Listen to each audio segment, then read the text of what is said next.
Good morning. Day 4 of vlogging. Gonna go hit the gym. It's Monday. Happy Monday.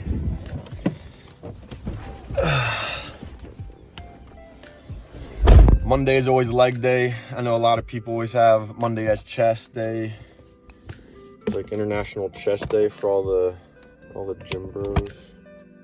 But what ends up happening is you do your chest day today, and then you do all your other days, and you wait till Friday to do legs. And then you know what ends up happening?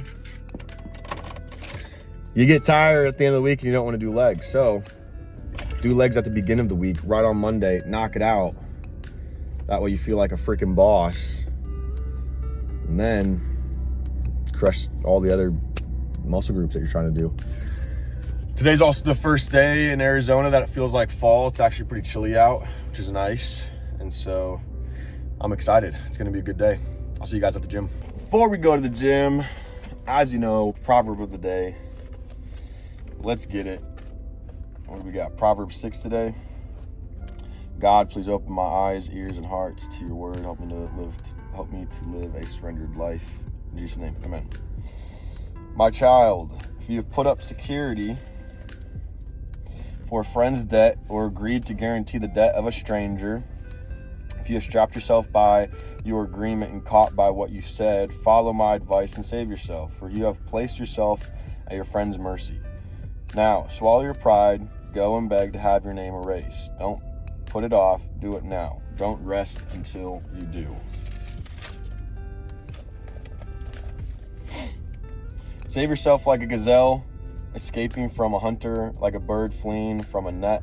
Take a lesson from the ants, you lazy bones. Learn from their ways and become wise. Though they have no prince or governor or ruler to make them work, they labor hard all summer, gathering food for the winter. But you, lazy bones, how long will you sleep? When will you wake up? A little extra sleep, a little more slumber, a little folding of the hands to rest. Then poverty will pounce on you like a bandit. Scarcity will attack you like an armed robber. What are worthless and wicked people like? They are constant liars, signaling their deceit with a wink of the eye, a nudge of the foot, or the wiggle of a finger. Their perverted hearts plot evil, and they constantly stir up trouble, but they will be destroyed suddenly, broken in an instant beyond all hope of healing. There are 6 things the Lord hates, no, 7 things he detests: haughty eyes, a lying tongue, hands that kill the innocent, a heart that plots evil, feet that race to do wrong, a false witness who pours out lies, a person who sows discord in a family.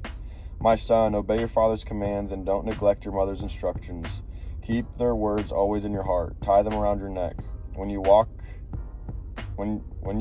their counsel will lead you. When you sleep, they will protect you. When you wake up, they will advise you. For their command is a lamp, and their instruction a light. Their corrective discipline is the way to life. It will keep you from the immoral woman, from the smooth tongue of a promiscuous woman. Don't lust for her beauty. Don't let her coy glances seduce you, for a prostitute will bring you to poverty, but sleeping with another man's wife will cost you your life. Can a man scoop a flame into his lap and not have his clothes catch on fire? Can he walk on hot coals and not blister his feet? So it is with the man who sleeps with another man's wife. He who embraces her will not go unpunished.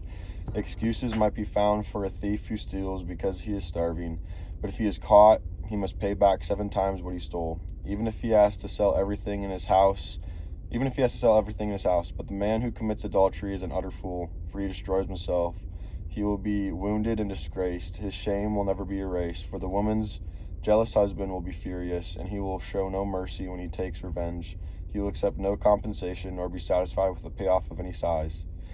Needless to say, the Bible definitely be warning us about not living a life full of lust in your heart, because it's not just like committing acts of adultery or fornication or whatever it may be, but like in the New Testament, Jesus even goes further than that, and he's like, yo, even if you commit adultery in your heart, like you're still sinning and stuff like that. So yeah, God's pretty clear, like if you go down that path, it's just going to lead to destruction. It's going to destroy your life. It's going to take your honor and your pride away.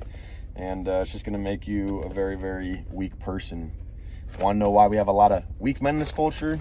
It's because we got a lot of men that are being led by, not this head, but their other head. You know what I'm saying? All right, now we're gonna go to the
What up?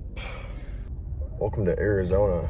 Touch anything in your car, you're gonna like melt. But just got done eating some breakfast, took a little nap, and I just want to say today I'm pretty tired. I didn't sleep very well last night. Don't feel 100% after leg day. Just made me feel even more tired and stuff like that. And all I want to encourage someone with is not every single day you're gonna feel 100%, but just because you don't feel 100% doesn't mean that you can't, or you cannot still put in effort. Like, you can still go and put in effort even though you may not be feeling 100%. And I think a lot of times people will commit to things and then they'll fall off because there's one day that they didn't feel that great, and then they just don't go and do it. And I'm here to encourage you, saying that you can go and stay committed to those things, and it's better to give, you know, let's just say 1%, like the worst. It's better to just give 1% effort instead of giving 0% at all. But if you can figure out a way to give 25%, 50%, 75%, 80%, even though you're not feeling 100, that's how you can stay committed to the things that you want to be committed to. And then over time, you'll grow in discipline and so on and so forth. So I'm gonna go grab a energy drink from the gas station, and we're gonna go knock some doors and crush the day. Let's go. Yo, so just wrapped up the day, got 4 signed and 4 serviced today. I feel like these vlogs and me just committing to this is why these are my first 100 worst vlogs, because I'm just trying to figure out just my rhythm and what type of content I should be you know, catching and stuff like that throughout the day and creating throughout the day. And you know, there's just times where running a business, it's like you get busy, you're trying to do sales and run jobs and make phone calls, and on top of it you're trying to like vlog and all that different stuff. And so this is why I'm just committing now and just taking action, because this is like the whole point of what I'm trying to like communicate and inspire to the people, you know, that are watching these, is like, you're never going to be perfect at anything. Like, all the things that you want in life, you always are going to have to learn how to essentially like fail forward and just take action. And sometimes when we have this like paralysis by analysis and we overthink and we study all this different stuff on whatever we're trying to do or accomplish, it's like sometimes the knowledge and the understanding that we're trying to gain, it overwhelms us too much that it holds us back from just taking simple action. So it's like, yo, I want to start making vlogs. All right, well, what do I think people want me to create? And what do you think, you know, the type of cameras people, you know, think I should have, and like all this different stuff. And you're like thinking about all of that instead of just getting in there and taking action. Because what happens if you go and spend tons of money on cameras and equipment, and then come to find out you just hate creating vlogs and it's not even for you? You know, there's like that saying where it's like, a man who enjoys walking will always, go farther than the man who is just walking for the destination. And so it's like the people that, want to be quote unquote like influencers or vloggers, whatever it may be. And they're focused on just the hype and the followers and all of that, instead of enjoying the process of creating and communicating, to their audience or whoever it is that's watching them, their followers. For me, it's like, even if I had a few people following me, and they're like actually engaging with the content that I'm creating, I want that content to inspire them. And so that's why I'm just jumping on here, because it's like, at the end of the day, if I can encourage you with just one thing, is to take action now. Don't wait to have everything in your life figured out, and for everything to align and to be perfect. Things align and things quote unquote become perfect as you start taking action, and failing forward, and you get in there and you take action and you're like, oh, that didn't go the way that I wanted to. All right, well, how can I pivot, and how can I learn, and how can I adapt, and how can I overcome whatever obstacle I just ran into, or whatever failure I just experienced, and how can I learn from that and get better, and always win at the end of the day. Like, it takes all day to have a good day. There's many people out there that they want to start a business and they don't know where to start. For me, like I've said before, every single client that I pretty much have, unless it was like a referral or something like that, has come from me knocking on someone's door. And so how did I start that? Well, I just started with waking up one day, getting in my car, driving to an area that I knew would be good. I'm not driving to some area that's all broken down and dilapidated. I'm driving to an area that I know people got money, people would like to have their windows washed. And it's like, I just started knocking on their doors, and just simply being like, hey, I already do a few people on your street. I'll give you a discount to try me out for your first time for the initial cleaning. And then from there on out, I can put you on, my route for the fall and spring season, because that's typically when people, get their windows washed, is every 6 months. If you want me more than that, you can, call me out whenever you need. And that's like the most basic way to do this. It's also probably the hardest way to do it as well, because knocking on people's doors isn't easy. And there's plenty of people out there where it's like they go and knock doors for maybe a few hours, or maybe a couple doors, or let's just say they maybe knock for an entire day. And let's just say if you don't even get anything, then those people will typically be like, oh yeah, it wasn't for me. It just didn't work out. It's not a good season right now. People are this, that, and the other, and they're like pointing the finger and trying to point, the blame on all the other factors, instead of just creating a goal for yourself and then committing to that goal, and not quitting until that, goal is achieved. So it's like, for me, I'm not going home until someone says yes to me. And I've got minimum 8 hours to figure it out. And I'm pretty sure within 8 hours of me putting in some serious commitment of hard work, I'm probably going to be able to persuade one person, to clean their windows. And if you can find one person a day, think about this.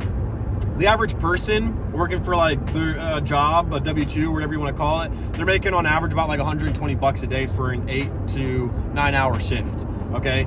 And an average window cleaning job is like $150. So if you just go and put the same amount of work and effort that you go and put into a job working hourly, and you just go out and you find just one person for $150, you're already doing better than, most of the common people out there. So it's like, I just took that, and, window cleaning and starting this business wasn't the first, time I've ever been in sales. There's, I've done so many different types of sales. I've done door-to-door solar, pest control. I've done car sales. I've done life insurance, home security systems. I've done tons and tons of different stuff. And so when I got into window cleaning, like I said before, it was already a proven method. People already want it. So it's just me getting out there and putting myself out there and taking action. It's like, dude, if I can sell pest control, if I can sell solar, if I can sell cars, I'm pretty sure I can persuade someone and sell someone on cleaning their windows. And so I just say that to hopefully inspire you